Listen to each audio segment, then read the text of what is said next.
Klik kanan folder. Lalu klik Add the Archive.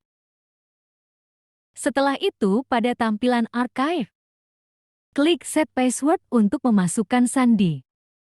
Setelah mengisi password, masukkan sandi yang sama untuk memverifikasi, lalu klik OK. Mencentang Delete Files After Archiving, agar file hanya bisa dibuka ketika diberi password. Setelah itu klik OK. Folder atau file akan berubah menjadi bentuk file RAR. Maka file yang tersusun di dalam folder sebelumnya harus dibuka dengan password.